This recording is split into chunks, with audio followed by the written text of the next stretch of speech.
typical form, I can't promise you that I'm not going to ramble. The subject of paper is pretty near and dear to my heart, and once I get going, I can be hard to stop. I am painfully aware also that I am terrible on timing for talks. So when I inevitably overrun, please do let me know. I should say another thing I really like to do when giving talks, and I've turned off my video so I can't see myself because that will just make me horrified. I always like to multi-purpose my content. You know, if I can get sort of you know, 2 for 1, I'll always do it. So there will be an article coming that is essentially, hopefully, a much more structured version of what I'm about to present to you, torture you with, whatever it ends up being. Okay. So first, I'd like to prevaricate slightly. It always seems a good way to start off a talk, and say that whilst this will be, without doubt, more opinionated than I tend to be, well, in public at least, paper is a very subjective thing. I'm aware of that, and people tend to have some surprisingly strong opinions about it. So, you know, there are no rights and wrongs when it comes to paper. There are certainly blacks and whites, but no real corrects and incorrects. You know, the choices that you make, both in terms of the photographs you take and what you print them on, well, they're what makes you the artist or the photographer that you are. You know, your choices are perfectly valid. You know, as I said, everyone has opinions, and it's probably fair to say that some opinions are a little more informed than others. My background is fine art print. I have been working in fine art print for 20 years now. So I have made and looked at a truly staggering number of prints. I look at prints very, very carefully. I've done a lot of print judging and so on, but really I have a, you know, it's an overused word, but I have a passion for print. You know, for me, that's, you know, primarily, you know, about really deeply looking at prints, what makes them work, what makes them successful, what makes them beautiful. So that is, you know, where I'm coming from with this. But to begin again, when talking about printing, we are, you know, generally talking, I guess, about 2 types of printing. We're either talking about printing just purely for the joy of it, to make the most beautiful thing that we can make, to make an object that is an artwork. And if all printing were like that, that would be great. But in reality, most printing actually has some sort of purpose. So we're often printing for a specific destination. That might be, you know, the wall of the gallery, if we're lucky and we're having an exhibition. It might be for an awards night at your local camera club, at the Warrigal Awards, the National. It might be, you know, for the family album or some sort of fine art book purpose. You know, there is normally some sort of specific destination. So when talking about choosing a paper, we have to address those practical realities as well as those aesthetic concerns. You know, unfortunately, we must bring pragmatism into the discussion. But before I get into all of that in more detail, I would like to begin really now for a 3rd time at the beginning and really talk about the history of paper with respect to photography. You know, I can guess by observing the audience that most of you are probably a little more experienced than some of the people I would talk to about this, you know, more normally, which is great. But it's worth just going over how photography fits into the greater artistic landscape. You know, some of you might shoot Nikon Z6s and so on and be completely familiar with running a fine art inkjet printer, whereas others might, you know, shoot on an iPhone and take their prints down to Harvey Norman and accept whatever rubbish they get back, you know. So there's lots of different levels with print. So let me just start by, again, by addressing the history of paper. And that's really because, you know, photography stands separate from the rest of the visual arts in that for every other visual artist, their medium, and that's usually paper, is a concern and something to think about as an initial part of the process. It's right up front. You know, you can't make a drawing without grabbing a piece of paper. With photography, you can do an awful lot of it without any paper at all. And of course, more and more, you know, people are doing things without paper. They're not printing, which is a great shame. You know, for me, the art of photography will always be selectively choosing some amazing part of the world, presenting it in the best way I can, and then getting that out and making a physical object, you know, a piece of paper, usually a piece of paper, with a beautiful print on it, you know, to make a thing. That's, to me, that is the craft from front to back, and anything less is sort of half-assing it. But, you know, that's my opinion. I fully understand that for some people, print just doesn't hold that much interest anymore, and they much prefer looking at photographs on their, you know, TV screens at home or their digital projector at the camera club. You know, for photographers though, most people's introduction to printing is a pretty depressing experience. You know, they tend to start off by, well, if you're my age, you started off by taking your roll of Kodak down probably to your local chemist or newsagent. You sent it off, and, you know, about a week later, you got back a pretty miserable experience. Grain, oversaturation, you know, not all of those problems were the chemist's fault. Very often they're the photographer's fault, but a lot of them came from pretty terrible printing.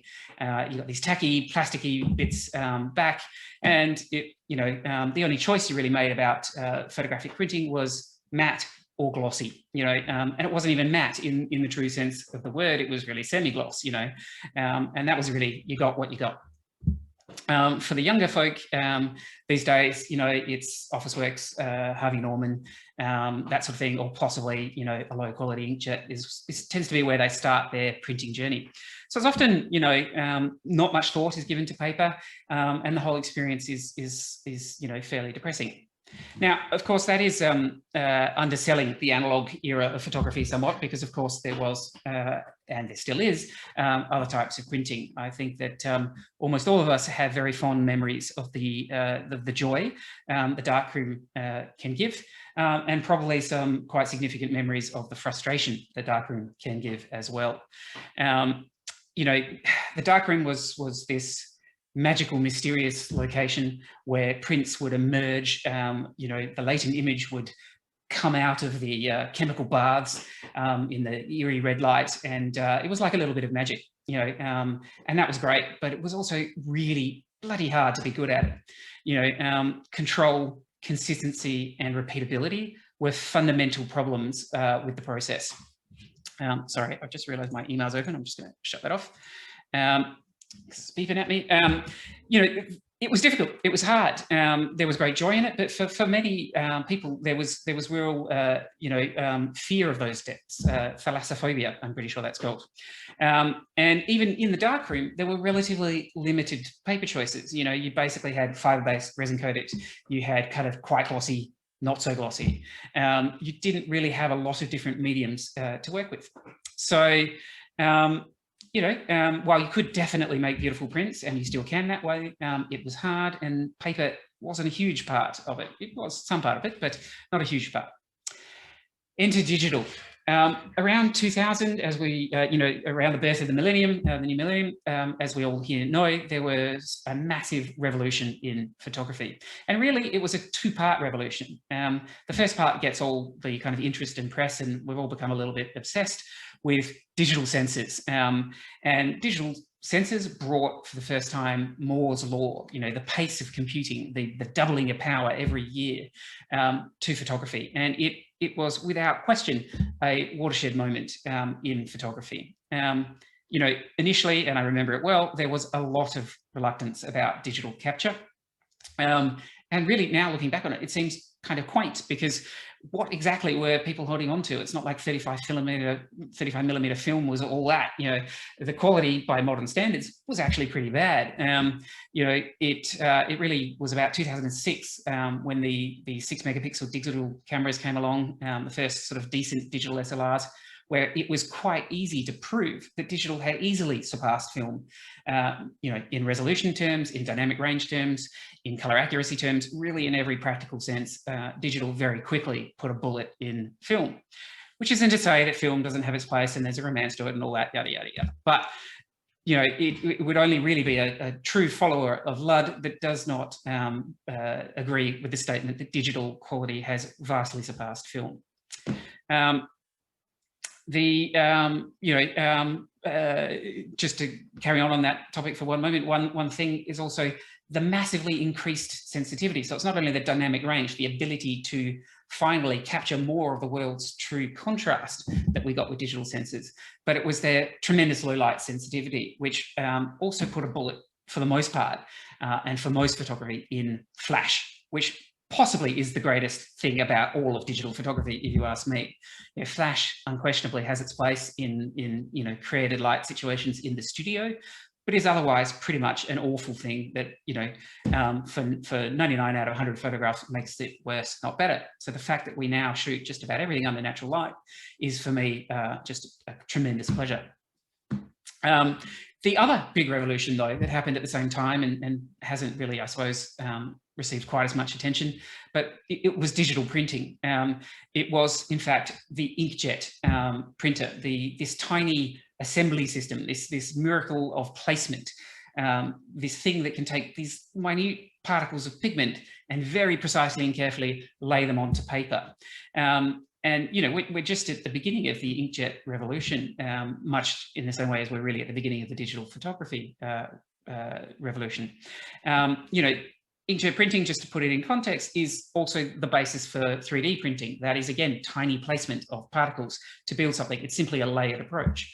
Inkjet printing is now being used to do things like tissue engineering and to print bone and truly remarkable things like that. I get, a surprising number of chefs ringing me who use their inkjet printer or a modified inkjet printer to print, shapes out of icing or similar things. The development of that tiny placement system is the other big watershed, and it's not just affecting photographic printing, of course, it's affecting all of printing.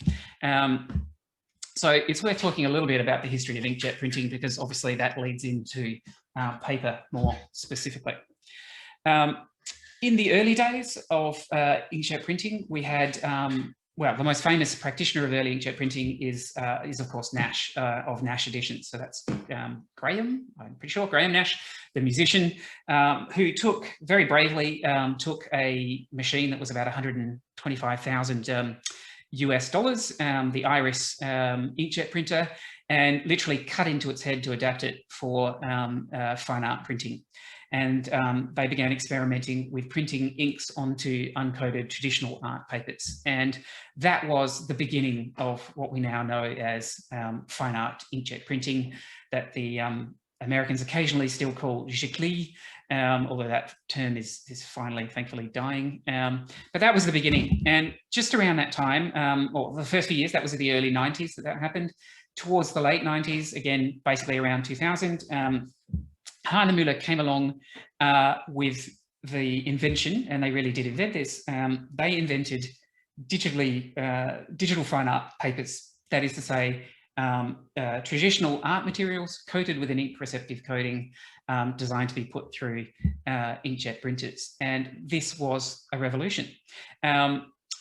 Why was it a revolution? Well, we'll get into that. But the point of it, for me in particular, I can still remember when the first Hahnemühle sample packs arrived in Australia. I got some of the first of them, and it was like a light bulb going off in my head, like fireworks. It was finally the promise of being able to take photography and all its glory of image capture and representation of the real world, and to merge that with the beauty of art printing, which, to my mind, there is a centuries-long tradition of printed works on paper, and photography never really had easy access to that. I mean, it's not entirely true. You could, there were Van Dyke Browns and albumin printing, solid printing, cyanotypes, all sorts of printing mechanisms for taking photographs and putting them on fine art papers, but they were laborious and they were often very limited, and they were usually monochrome only, and often the chemicals were carcinogenic or unpleasant. So there wasn't really a good way of doing it. But when we started to get, fine art inkjet machines and pigment inks, suddenly everything changed, and it truly is a revolution for photography. So I'm just going to do a quick spot check. Can everyone still hear me okay? Because I can't see myself. Yep, thumbs up, all good, you're all muted. Great, okay. The first, some of you may remember the Epson 2000, I'm pretty sure it was called, the first relatively affordable pigment inkjet printer. It it wasn't awesome. It had some problems, no doubt about it, although it certainly looked promising. It was really, I think, a couple of years later, around 2001, 2002, when Epson released the Epson 2100, also known as the Epson 2200 in other markets, that the first really fantastic inkjet printer came along that could easily and affordably take advantage of these new art papers developed by Hahnemühle. So this was, to use a terrible American word, a synergy. This was a, you know, two things getting together and becoming fantastic, awesome, if you will. So these art papers had arrived for photography for the first time. You know, there was an easy, accessible print process for printing onto these materials. The first papers, because they came from Hahnemühle, were all in the European tradition, thick, heavyweight cotton papers.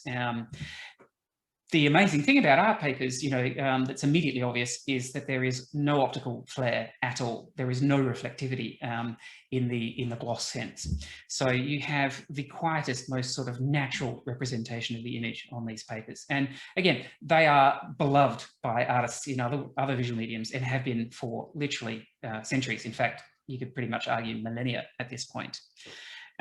Just as a digression, if you have an interest in paper, there is a fabulous book. I think it's just called Paper. I'll put a link in the article, but the author is Mark Kalansky, who has written many interesting non-fiction books, including a very famous one on cod, the fish.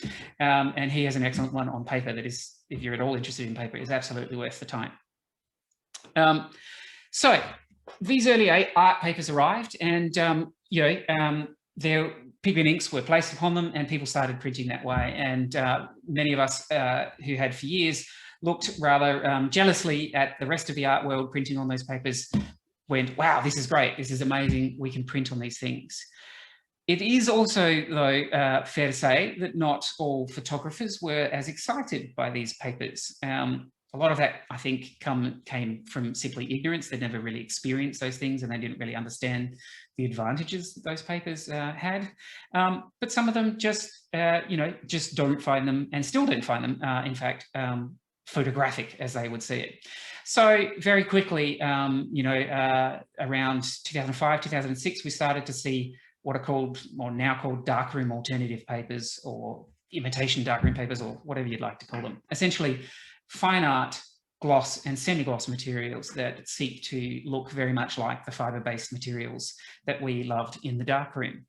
I can personally still remember the night that the first silver rag stocks arrived. So Musea Silver Rag is to many people an absolutely legendary paper in the digital world. Unfortunately, it had a fairly checkered career in that its quality control was all over the place. It was fantastic when it first began. It then basically became a completely different paper for a while. It then slowly went back to what it was and remains very good to this day. But unfortunately, it is fabulously expensive and nobody wants to import it into Australia anymore, which is a bit of a shame. Because despite the fact that it was initially released in 2006, I think it holds up well against pretty much all of those sorts of papers today. It was a truly magnificent paper. And the first night it came in was literally the busiest night I've ever had in a business. You know, we sold more of that paper in one night, I think, than any other paper in a short spell ever. No other paper launch has come close. People really, really wanted a darkroom digital paper. You know, and what those papers brought was the joy of the darkroom, the look of the darkroom, but with all the advantages and the pleasure of the modern digital approach. You know, that control, that repeatability, and for many people, that ease. Admittedly, digital doesn't come natural to everyone, but it does, once mastered, bring with it just a whole new level of control over your printing. And now we're really in a different place. You know, in the early days, there weren't many papers to choose from and there were only a few good ones and so on. But now there is too much choice in digital paper. You know, there is an endless variety of materials from which the papers are made. You know, you've got cotton, you've got wood pulp, you've got bamboo, you've got kozo, you've got agave, hemp, sugarcane, you know, just about anything that produces a fibre is turned into paper. You have all the surface types pretty much that you could possibly want, from completely matte both smooth and textured, lightly textured, very textured. You have semi-gloss materials known as pearl, lustre, blah, blah, blah. And you have full gloss and high gloss materials. You have canvases, you have printable fabrics. You have just so much choice, it's ridiculous, which I guess brings me finally to the point of tonight's talk, which is, how do you choose a paper, from all those surface types, from all those materials, from all the possible weights and all the different colors that the paper, paper tones that the paper comes in. How do you actually make a choice? Well, finally, I'm going to get to that point. Although perhaps still not as directly as you might like. It's first worth talking about what makes a good paper. What is bad and what is good in a paper. And if we look only at print quality, there are some things that we can talk about there that make a paper, just technically good for printing.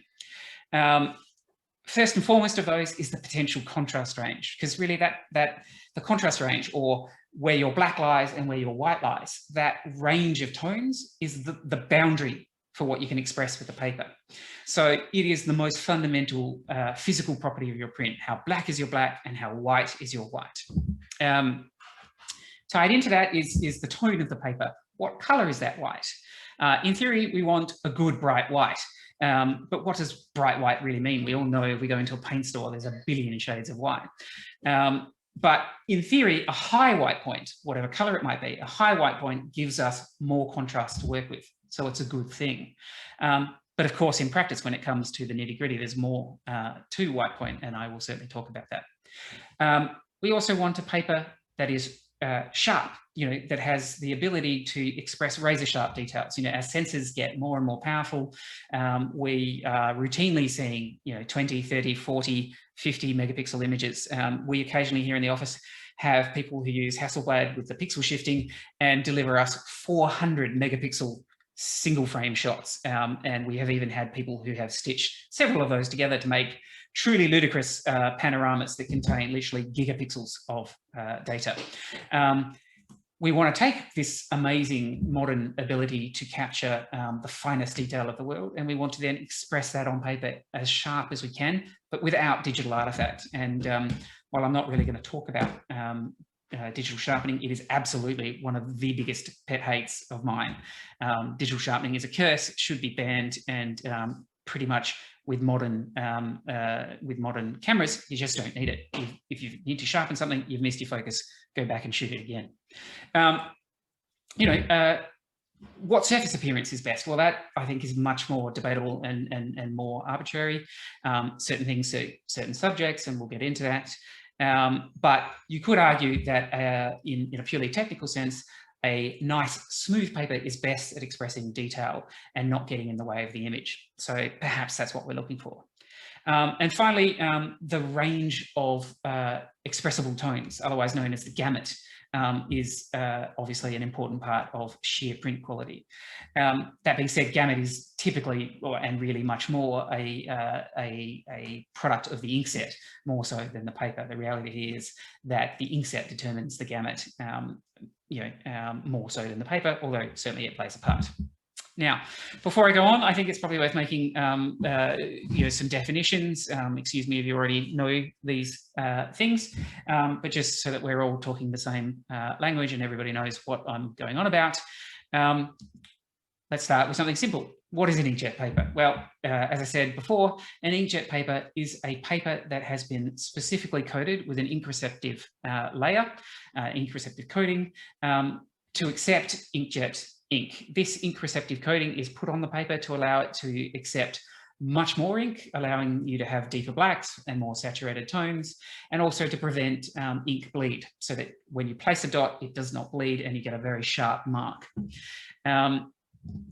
You can, in theory, put uncoated papers through an inkjet printer, but you'll get pretty miserable results generally, unless you're really looking for low contrast and bleed in your print, which occasionally people are. But inkjet papers, so the modern digital paper is a coated material, usually just on the one side, which is one of those things beginning printers just seem to be completely mystified by. They never, get completely confused over which side is coated. there is one good coated side that accepts an appropriate amount of ink and can thus express a beautiful image. There are, broadly speaking, two types of paper construction methods. The first is fibre-based.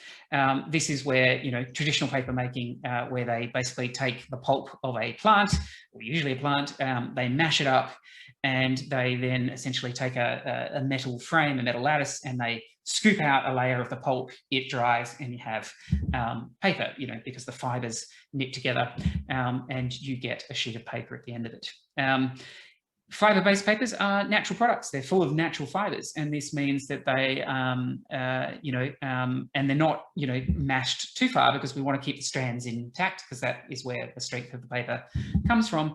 So you do tend to get more variability and more issues with fibre than you do with the other type of paper that I'll come to in a moment. You might get seeds in your mix, you might get slight bumpiness or variability to the surface of the paper. You definitely get more quality control issues. But it's a gorgeous natural product that looks and feels beautiful. The other main type of paper is resin-coated paper. Resin is really just a code word for plastic. So resin-coated papers are either part or predominantly plastic. This is very useful in some ways, and indeed, if you look at the last sort of 50 years of photographic printing, the vast bulk of it is in fact on resin-coated papers for a number of reasons. One, they are incredibly cheap to produce. It is cheaper to make plastic than it is to grow plants, pulp it into fibre. So the more plastic in a paper, it tends to be cheaper. Plastic is inherently quite strong and resistant to tearing, so the papers are naturally tough. In particular, this is useful in things like wedding and portrait. It is also very easy to make plastic just completely consistent. It's a purely artificial product, and therefore you get this lovely smoothness and consistency from resin-coated papers. And a lot of people like those characteristics, and certainly in the commercial space, they're all highly desirable characteristics. So resin-coated papers continue to have a place in the greater market, but it is fair to say in fine art printing, they are generally poorly regarded. They're just not seen as nice, and we'll talk about that some more. Matte. What does matte mean, really? Matte traditionally in photographic paper terms has actually meant semi-gloss. Well, when we talk about matte now in the modern world, we mean truly matte. These sorts of papers are often referred to as art papers or watercolor papers as well. Everybody who has ever done art in school knows what an art paper looks like. It is totally non-reflective. It is usually has quite a nice feel to it, and it's very often made from something like cotton. Again, there's no optical flare, no glare, no strong reflectivity characteristics at all. It just presents the image as printed on it. One important attribute of being matte and a result of the very bumpy surface is that matte papers have a tendency to reflect light in all directions, and this gives them a somewhat, I guess, diffuse appearance. And it means that they are, particularly under some lights, inherently low contrast. This isn't, completely true. It really is very much dependent on light, and unfortunately, people tend to tar all matte papers with the low contrast brush, and that is not really fair or accurate. It is true that a matte paper is low contrast under direct light. Sometimes I can demonstrate this. I'm not sure how well this will come across and so on, but if we have a piece of matte paper, Hahnemühle's Photograg, an absolute classic, and I hold it to the camera, not towards the direct light, it probably looks quite inky and black. As I then move it to the light and so on, you'll probably see the blacks go chalky and appear lighter in tone. And that's the sort of thing that's a bit hard to do, over a webinar context, but is a bit easier to do in person. But it's a demonstration that under the right light, matte papers actually have marvelously velvety blacks that are very attractive, and in fact can often appear blacker even than high gloss materials. But under the wrong light, they can indeed appear low contrast. Another characteristic of matte papers is that they are, notoriously vulnerable to damage. And you probably saw this print being an older print.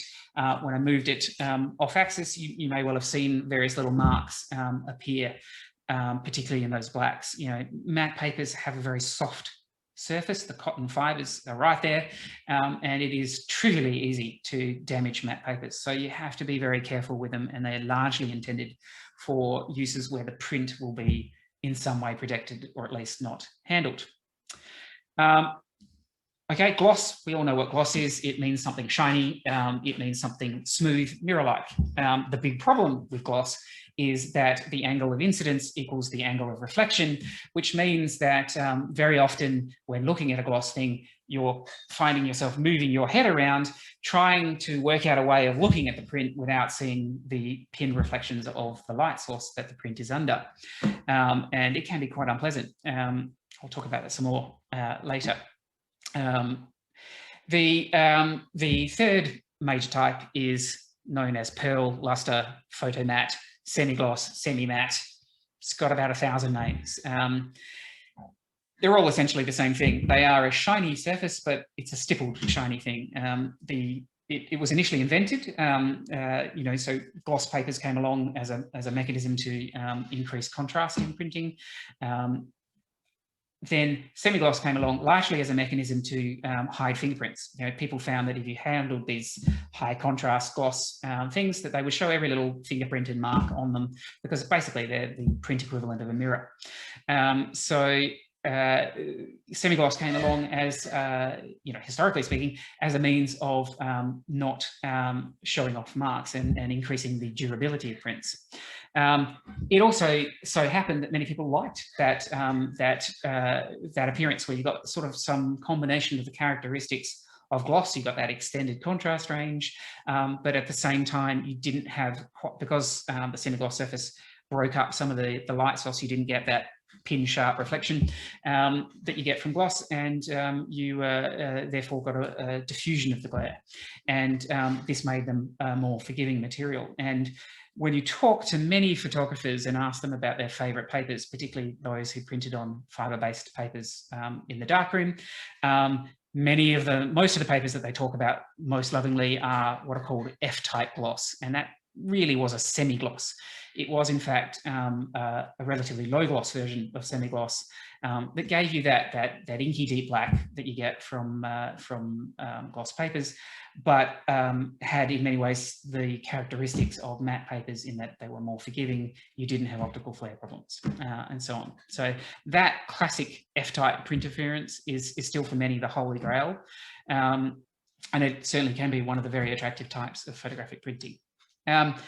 Optical brightening agents. I'll talk about those a little bit in more detail later, but essentially they are chemicals put into paper as a cheap and cheerful way, let's say, of increasing the perceived brightness of a paper. Okay, so that's the definitions. Let's get back to talking about how you choose. And at the beginning I mentioned that you have to consider the physical and planned destination, so to speak, for the final print when choosing a paper. And this is how I do it when customers come into the store and say, I just don't know what paper to print on. I talk to them and I say to them, well, what are you going to do with the print? You know, where is it going to end up? Because those physical things tend to trump the aesthetic concerns, because we just have to acknowledge reality. There's no point, you know, printing on tissue paper if that print is then going to be, you know, passed around at a party. It will, you know, get shredded by handling in no time at all. So we have to think about the physical things. So the questions I normally ask are, you know, is the print going to be handled? And if so, you know, how often and by whom? Is the print going to be mounted? If it's going to be mounted, is it also going to be framed? If it's going to be framed, how will it be framed? Do you know anything about the lighting the print is going to be viewed under? And is that lighting, you know, essentially permanent? Is it a print going into some sort of installation? Or is it likely to change significantly? And therefore you have to cope, the print has to cope with many types of light. So they're all useful questions. You know, let's start with, I guess, handling.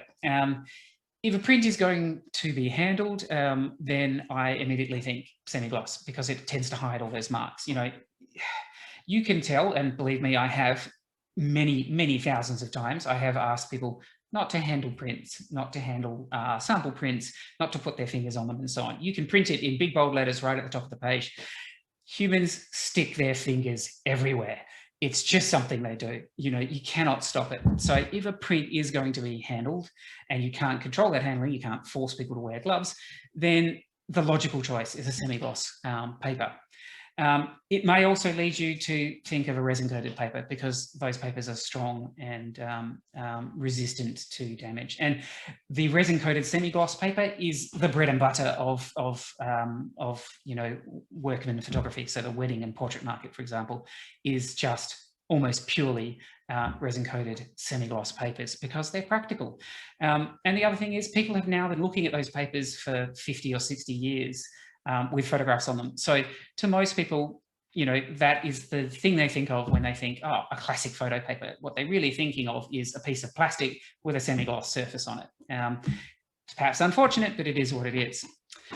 So that's my, you know, if it's going to be handled, I take a defensive approach.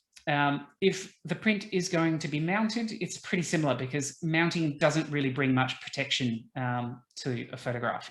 You know, mounted things tend to get touched.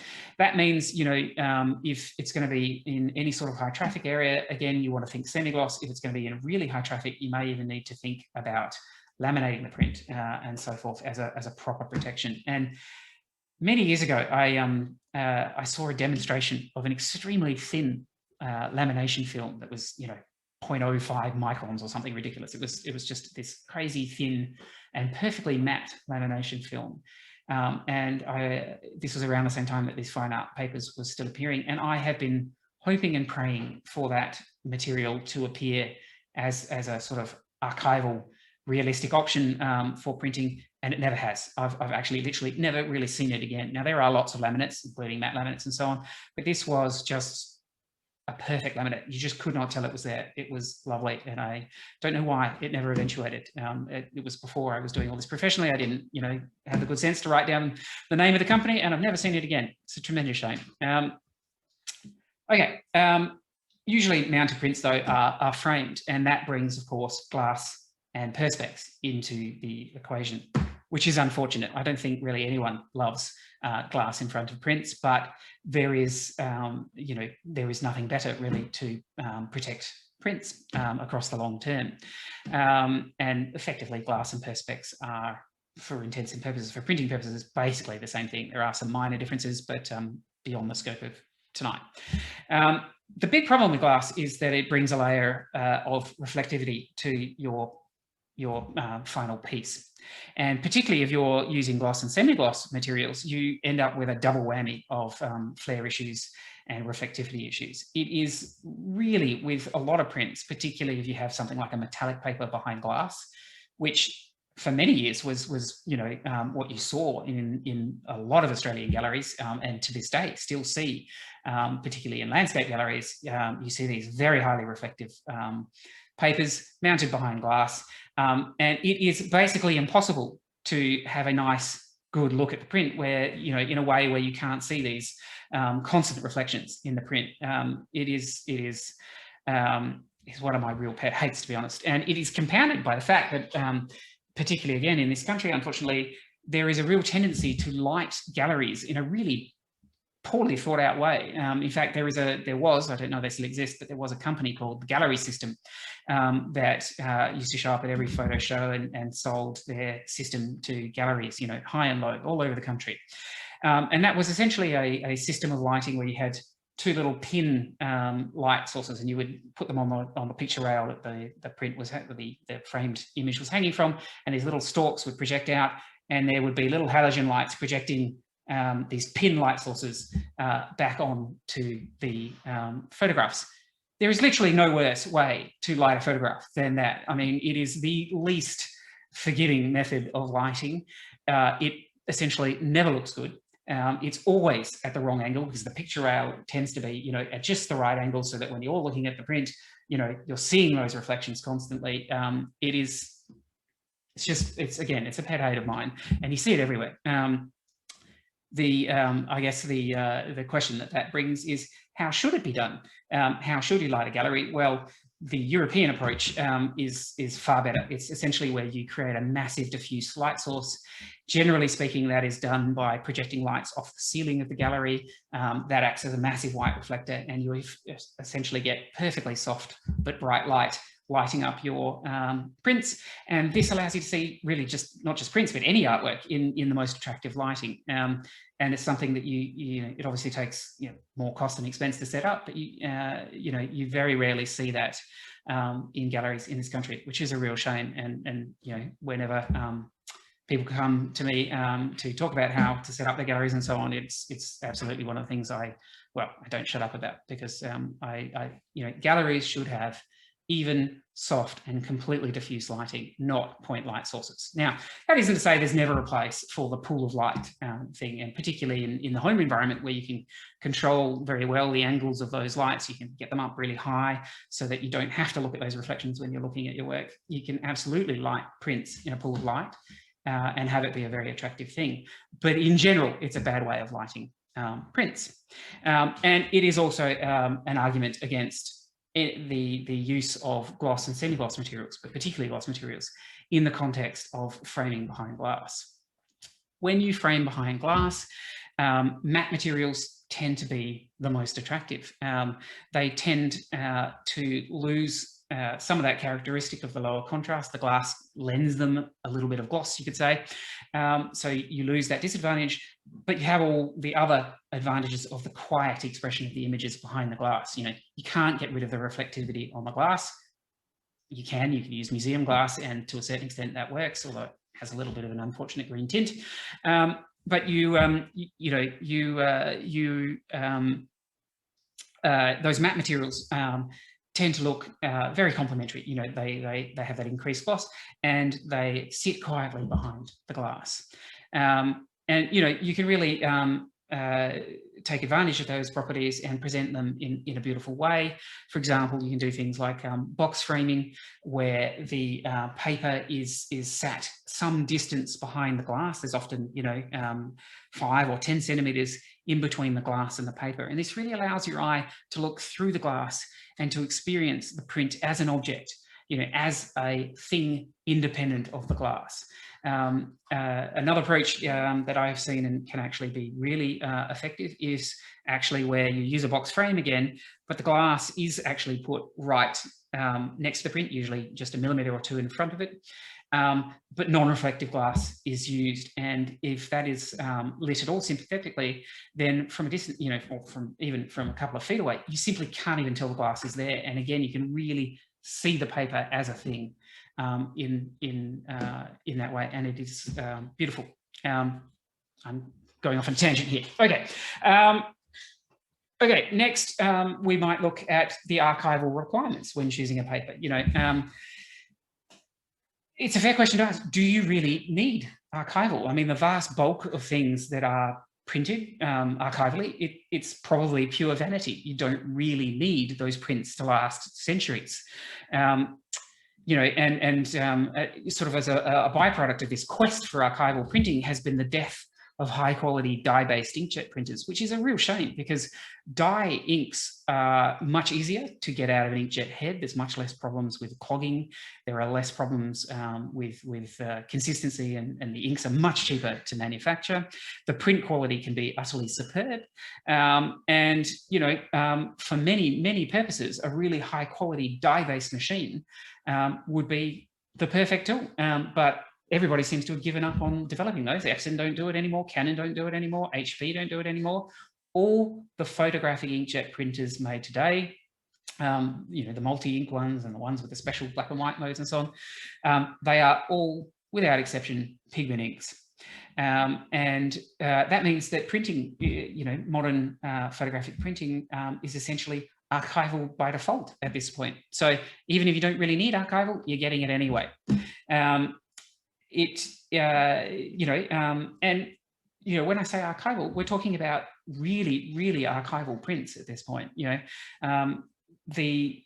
you compare it to what was the benchmark for photographic archival printing, something like Cedar also known as Ilford from the darkroom days, color prints made with those technologies, those methods, had a lifespan of about 25 to 50 years before visible shift occurred, whereas inkjet prints, pigmenting, are a minimum of about a century at this point, and in many cases with many paper combinations and with particularly with black and white inkjet prints, the lifespan is centuries. You know, the only other color process or image process that comes anywhere close to the archival longevity of modern fine art inkjet printing is oil painting. That's really it. You know,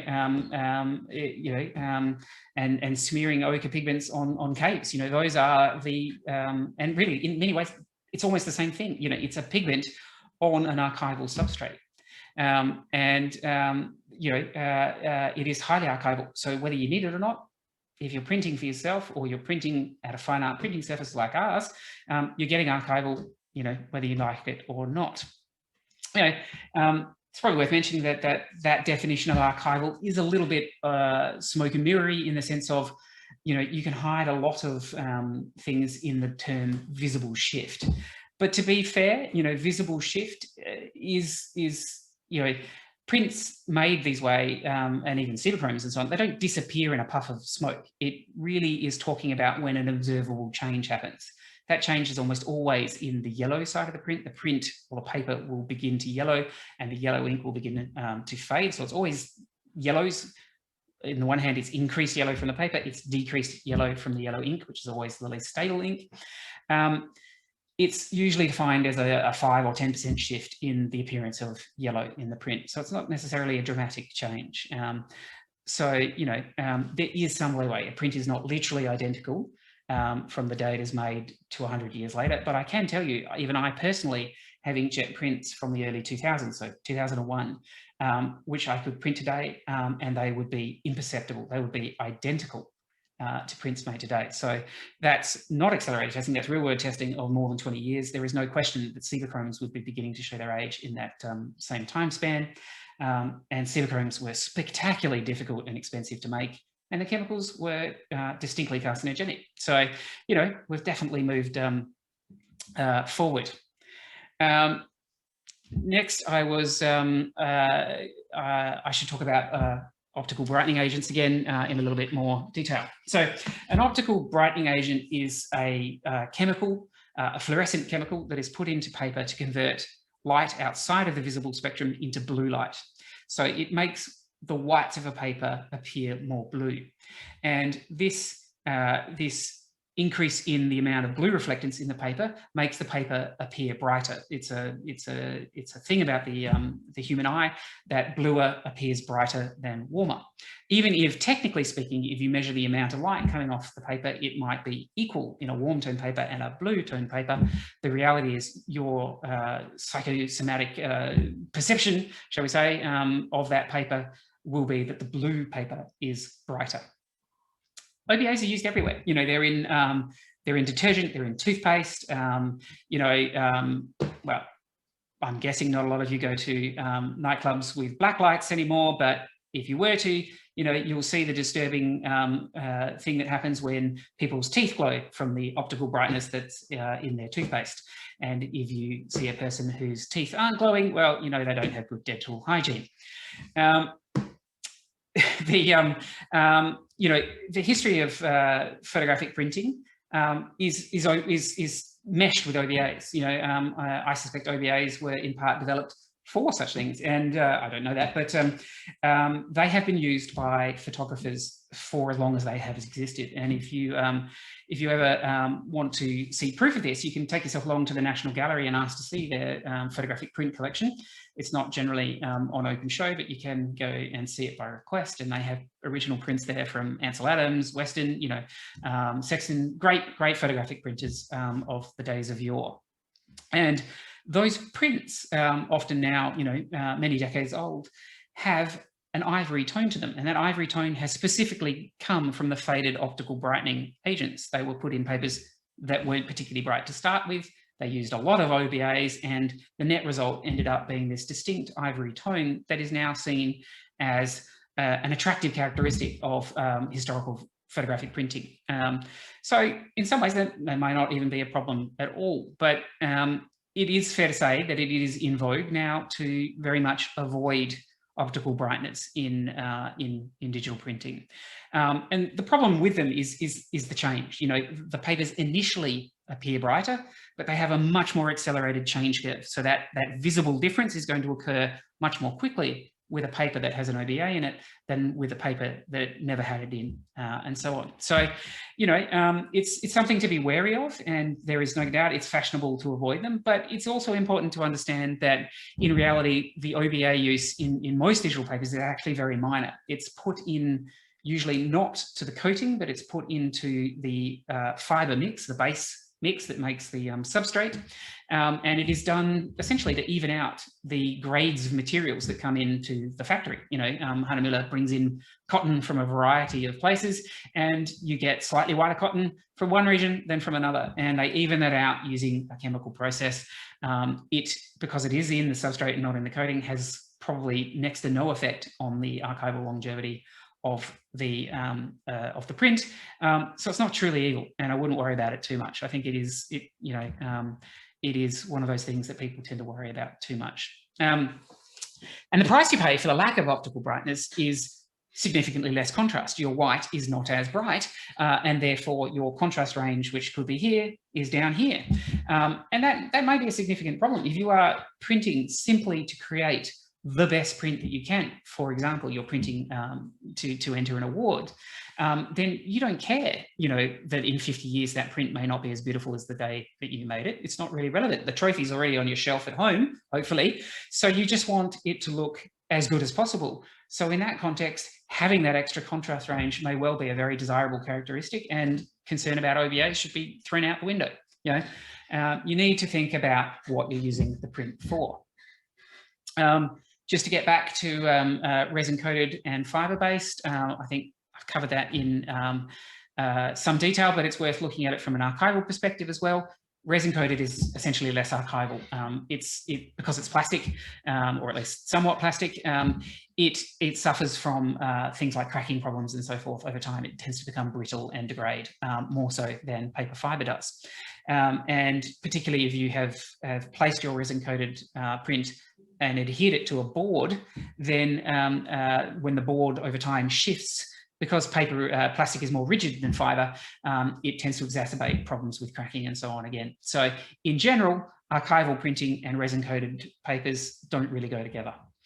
Fibre-based, it's better in all ways, really, other than that sort of toughness and cheapness that you get from, and smoothness that you get from resin-coated.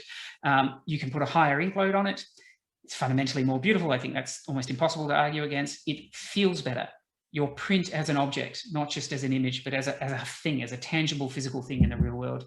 You know, it brings a sense of quality and attractiveness to prints. You know, it helps enhance that print as a complete experience thing that we're all kind of looking for when we print, hopefully. One exception, though, you know, to the greatness that is fibre-based papers is high gloss. As I said before, fibre-based materials are not as smooth.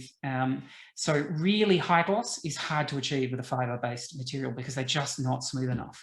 In actuality, the best high gloss prints are still made with chemistry printing. It's the one area where you can truly say chemistry still has a significant advantage over pigment ink on archival materials. And that is because in fact, the really high gloss prints, which are made on things like metallic, what are called metallic papers, Kodak and Dura metallic and so forth, they're not papers at all. They are pure plastic. They are 100% polyester, and they are wicked smooth. You know, they are flat as anything. They are very much mirror-like in appearance. And the photoreceptive layer sits behind that lovely gloss layer that you're getting from the smoothness. So when the image is printed, unlike with an inkjet where the ink sits on top of the print and thus creates more unevenness to the surface and therefore less gloss, with the chemistry papers, that photoreceptive layer is lower than the gloss and thus untarnished when printed on, and you get this amazing mirror-like appearance that can bring tremendous dimensionality to certain works. You know, for landscapes, for example, it can look pretty spectacular. It could be the right horse for the course, and you know, that's just a fact of life. Inkjet is good at just about everything. It's not great at very high gloss. That's a place that chemistry still rules. And the other big place, of course, is cost. Chemistry printing is incredibly cheap in comparison to inkjet printing. And if you're making literally you know, hundreds or thousands of prints, there's still an argument to be made for chemistry printing. But for really, you know, high print quality, it's almost always the case that inkjet is the best mechanism. I'll just digress also into environmental considerations. You know, I don't want to bring up climate change, which is almost a religious subject at this point, but whether or not you believe in climate change, hopefully you do, but whether you don't or not, you know, it doesn't bother me, but you probably still don't want to live on a highly polluted planet. And, you know, I think it's fair to say that we've all come to the conclusion that plastic is bad. So put simply, if you don't really need plastic, don't use it. You know, fiber sources are inherently recyclable. You can basically take pulp, form it into something, then repulp it, form it into something else, and you can keep on repeating that process. Admittedly, you know, impurities get into the mix and the quality tends to degrade, but it can be used many times over. And so it's inherently reusable. That's a good thing. If you're purchasing a paper and you are interested in the environment, as hopefully you are, you should check the credentials of the people making the paper. If they are making paper the right way and they are using renewable fiber sources that are appropriately cultivated and harvested without massive environmental degradation, then they will advertise that fact. You know, certainly, for example, you don't see most clothes manufacturers advertising that because they will quite happily clear fell rainforest to plant more cotton for clothes. Fortunately, most of the paper makers have been around for centuries and have a really long distance view on these things.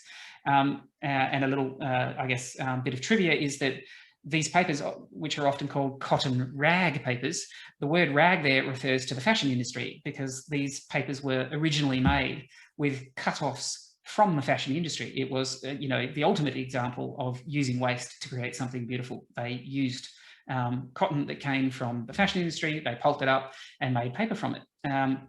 Now, obviously, now they use plantation cotton, but they are very careful about sourcing that from appropriate providers who pay some attention.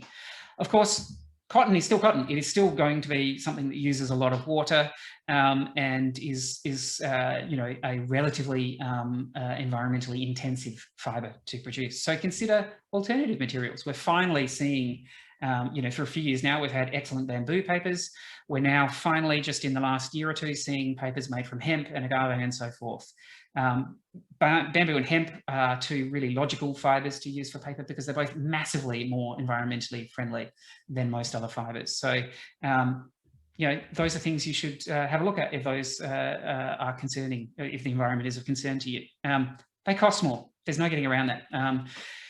You've got to use your green dollar if you want the world to change. You know, we won't achieve change without people being willing to spend a little bit more on those products because they give a crap about the world, and hopefully you do. If you don't, you know, I understand that maybe it's not your thing and so on, but if you can, factor that in. And really, ultimately, it's the combination of recyclable and archival that's a good thing. You know, archival means you're making something to last and it probably won't need to be replaced. Recyclable means if it ever does need to be replaced, it can be done so, you know, in a relatively inexpensive way, particularly from environmental terms. Okay, finally getting to what is perhaps the ultimate point, let's talk about aesthetics, because I'm already a little, or at the time limit, so I need to get on with things. Okay, without being too repetitious, we're going to talk about surface appearance, paper tone, the two together, defining contrast range. We're going to talk about sympathy with subject, then we're going to talk about texture. Is that okay? You know, is it all right if I keep going, or? Oh, hello? Hi, Jeremy. Yeah, I was muted. Yes, it's fine to keep going. Fine to keep going. Okay, cool. Yeah. Well, I think realistically, I've probably got about another 15 minutes, if that's okay. And if, I mean, if people need to be somewhere else, then I'm sure you'll understand if they drop I will, out. yes, of course. I think do tend to people are pretty engaged, and you'll probably have a few questions at the end, I suspect. Yep, they're welcome. No problem at all. All right. Yep, cool. I'll carry on. Okay, so talking about surface appearance from an aesthetic point of view, you know, again, it's a very subjective thing. What you like is what you like, but there are natural strengths and weaknesses to the different types of surfaces. So matte, semi in some form, and gloss. Starting with matte, it's inherently, for want of a better word, arty. It's subtle.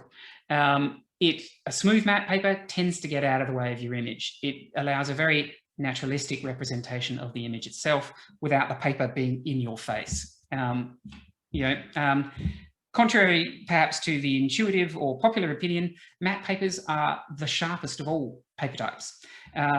This is quite easily provable. If you do some print testing and take the sharpest image you can find and print it on the different materials with correct technique, you will see that digital fine art inkjet papers with a matte surface are as sharp as things get. I mean, truly astonishingly sharp. There is no bleed at all whatsoever, and gloss has, in practice, has a tendency to diffuse the ink just ever so slightly more and make it appear slightly less sharp. So that's a common misconception. If you want a really sharp print, matte is the way to go. A common mistake with printing on matte papers, and it's a very natural one, is to think because the paper is inherently to a certain extent and under a certain light, it is lower contrast. Therefore, I will choose images that go with that. They run with the low contrast thing. They choose, shots of boats in fog or smoky whatever.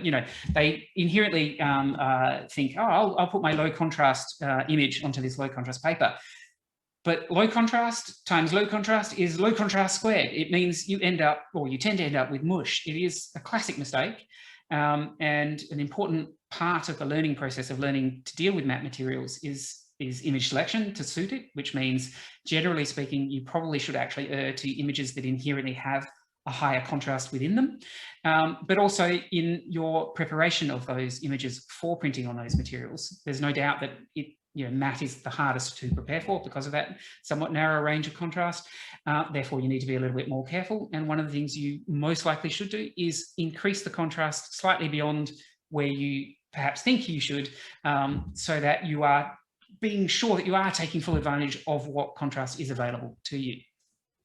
Okay, next, let's talk about semi-gloss. It's the happy medium of papers. It's the vanilla ice cream. That being said, that's a little unfair. For many, it's the holy grail. What you want is, as I said before, that fiber gloss appearance. You want basically the quietness and naturalness of a matte paper, but the contrast and weight and glow of a gloss paper, F-type gloss it was called. And in inkjet papers you see all the time the word burrito now. Burrito is, it's not, first of all, it's not a miracle. There are many other chemicals or minerals, shall we call it, that are similar to burrito, which is barium sulfate. And burrito is in many ways just tossed around as the group name for these chalky-like substances that are put into the coatings of paper. Burrito tends to smooth out the coating and to make it a little bit of a cleaner white, a brighter white. So in general, you probably want that if you're trying to mimic that F-type appearance. And indeed, most people would argue that the F-type appearance comes from specifically burrito papers. There's a distinct smell to them even that people love. In general, they're a good thing, burrito papers. And the disadvantage of them, though, is that, like chalk in general, they're extremely soft, these chemicals. So we have seen, and particularly many of the early examples of these papers were really soft and scratchable. So you do need to be a bit careful, particularly if you're choosing a semi-gloss paper because it's more robust, but you then go and choose a burrito paper, which turns out to be super soft and very scratchable. Well, that was probably a mistake. But it is aesthetically, it's that happy medium in terms of its ability to express contrast. And then at the other end, the extreme end, we have gloss papers. Slick, commercial, brilliant, dazzling, high impact, high contrast. It, like a mirror or perhaps this webcam, is unforgiving of flaws. The smoothness of the surface, if it's marred in any way, will very quickly become visible. You'll see marks and so on. You'll see fingerprints and whatnot. But it brings to subjects that slick and commercial appearance and that inherently high contrast thing. So works very well with those. But weirdly, it is often gloss papers that work well, or not weirdly, but going back to that point I made about matte papers, it's often gloss papers that work really well with those foggy scenes and so forth. Because the scene itself doesn't have much depth due to contrast, the fact that the paper itself is quite contrasty tends to bring out the differences in those tones in a way that promotes a sensation of depth. So something to consider there. Paper tone is one to think about. You know, in theory, you want a bright paper tone. It gives you the maximum contrast. You know, it increases that gap between black and white. But we know that because of OBAs, that brightness can't be relied on over time. But it's worth remembering that bright whites through OBAs don't just give you the best contrast, they give you the best saturation and gamut as well. So OBAs don't just affect the white colors, they affect all of the saturated colors, really all of the colors, full stop, but most visibly in the saturated tones. They tend to make your images really pop. So if you are looking for maximum saturation, you know, you've got a photograph of a rainbow lorikeet or a field of tulips or something, you know, inherently that you want to pop, then you probably want a paper with a high brightness point and probably with optical brightness on it. Though a factor here to consider is optical brightness means a tendency towards a bluish tone in the paper. That means those papers can actually be quite bad at expressing warm tones and red tones. So if you have a warm skin tone or a, I don't know, picture of a fire in the distance or something, then you can be fighting against that blue in the paper. And, you know, you don't really want to be fighting the tone of the paper because it means you get a reduction in the purity of color that you're expressing, which just tends to look less good. Warm whites are at the other end of the spectrum. You know, they tend to bring a positivity and approachability to prints, particularly with skin tones and portraiture. They have always been popular in the portrait market. And skin tones, any skin tone, it's not a racist comment, whether you are, you know, any shade from darkest black to whitest white. Those skin tones tend to look better when they are printed with warmth. You know, we've all been sort of trained by the media to like tan skin tones and so forth. However, you know, it's harder because of the warm white brings that sort of maximum brightness point down. It's harder to express contrast, so you can struggle to get the kick from a warm paper that you get from the cool papers. And being warm, it will have the opposite of those bright cool papers. It will struggle to express cool tones. So for example, if you have, you know, a photograph of the rolling surf or you know, the French Alps with a azure sky over fields of you know, ice crystals or snow, what have you, printing that on something like Hahnemühle bamboo, a matte warm paper, just isn't going to work. You're going to be trying to fight that warm tone. You're not going to get those lovely pure blues that you're looking for. So then we have the in-betweener again, a bit like semi-gloss is the in-betweener of the surfaces, natural whites is the in-betweener. Those are not brightened, they're not particularly warm, but they're not particularly cold. They tend to express everything quite well. They have a good contrast range, and consequently, something like 70% of the paper market is made to that natural white point. But hopefully there's a few tips that might help you with choosing a paper tone for a particular subject. And that is a pet subject of mine. You know, I think that you should think about the subject that you're printing when you're choosing your paper, because there is often a natural analog to your image, to what's in your image in the paper world. You know, for example, you know, there is that to give you the obvious, a simple example, if you've got a shot of water, it's almost always going to look better on semi-gloss or even gloss, because water is inherently glossy. You know, there is a natural concordance between the physical attributes of water itself and the physical attributes of that as a paper choice. So think about that when choosing your paper. You know, you know, if I've got a print of rocks, I'm probably again thinking, you know, a gloss paper with its kind of hard appearance and probably a bright white point.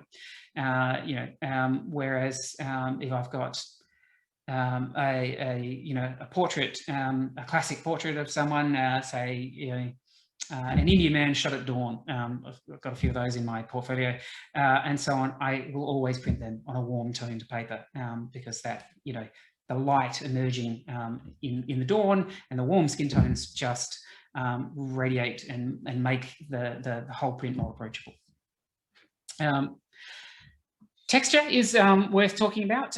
It's I think an area that it's well, fraught with peril. Textured papers, you know, they are one of the best things about art papers. You can have this lovely texture on paper, but they can quickly go wrong on you as well. So I would say to some people they're anathema. They will never like textured papers, and that's just how it is. But in general, use them with caution. Obviously, they can immediately make your image appear, you know, arty and traditional. But you know, if used poorly, they're the kind of the paper equivalent of you know, Photoshop filters. They can very quickly make a mess of things. Some general rules would be save the more heavily textured papers for bigger prints. You know, small prints are overwhelmed by strong textures. You know, all you really see is the texture and not the image. So things like Hahnemühle torsion and aquarelle and so forth from Canson, very heavily textured papers, are best used in larger sheets or roll form, where that texture, you know, is spread through a large part of your image area, and it doesn't just take everything over. Probably the best use of textured papers is with images where you have large areas of one tone or a similar group of tones. Basically, you know, if for example, you have a silhouette, you know, in the background of your photograph, it's a bunch of basically, you know, rocky, black, featureless, it's a detailless area of your photograph. If it's a large part of your photograph, some might argue it's the most boring part of your photograph. Textured paper is a nice trick for filling up those less immediately interesting areas of your photograph with just a little bit of visual interest. They can really help those regions just by giving a bit of life to those detailless areas in your photographs. With texture papers, and actually, quite frankly, with printing in general, leave some white space around your image. You know, borderless printing reeks of amateur printing. It takes people back to those chemist prints, the 6x4s presented, you know, hard up the edge with no border, and you know, to what to me is just the worst type of printing. Having some paper white around your image allows the viewer to view the paper as an object, to integrate the viewing of the paper with the viewing of the image that is on that paper. It gives your image room to breathe, and particularly with textured papers, but really with all printing, some white space around your image will pretty much always make your image have a perceived feeling of quality. Okay, the last things I'm very quickly going to touch on are cost, quality, and availability, just because there's some practical concerns. First is quality. If you stick to the name brands, that's Hahnemühle, Ilford, Canson, those sorts of people, all of their papers are good. If you're using good technique and good color management, if you know what you're doing and you know how to print, and if you don't, feel free to ask me some questions. But if you're doing things right, they're all essentially equal in quality terms. It's really much more about the visual appearance that you like, the other attributes, you know, availability, blah, blah, blah, that work for you. There are no bad papers from those makers. On the flip side, I generally say to people, you should probably largely avoid Canon and Epson. In general, their papers are highly overpriced. They have bad availability. And in general, they're just rebadging other people's papers and charging more for them anyway. So you can usually find an equivalent paper in somebody else's range for a lower price and with much better availability, because Canon and Epson don't make papers. They make inks. First and foremost, you know, well, Canon make a lot of other things, but, you know, Epson is an ink company at its heart. Inks and printer heads. In fact, most of their printers aren't even made by themselves. You know, they use, yeah, anyway, that's a long story. Custom profiles, of course, are still essential to getting great results. You can use profiles downloaded from the paper manufacturers to test papers and so on.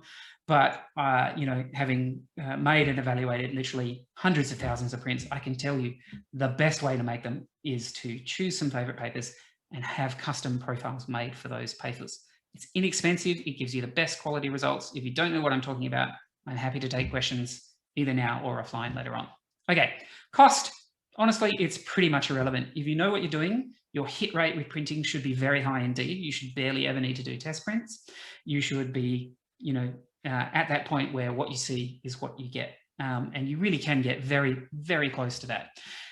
In which case, you know, whether your sheet of paper cost you $1.50 or $2, next to the cost of the ink, it's nothing. Next to the cost of the really important thing in your life, which is time, it's nothing as well. It's just not that important. People worry too much about a few dollars here or there. Now, you know, I say that obviously if you're poor, well, if you're poor, then photography is not really the hobby for you. Generally, it's fair to say it's an expensive hobby. But, you know, I'm being blasé about that. But the reality is the small differences in sheet cost really don't count for much at end.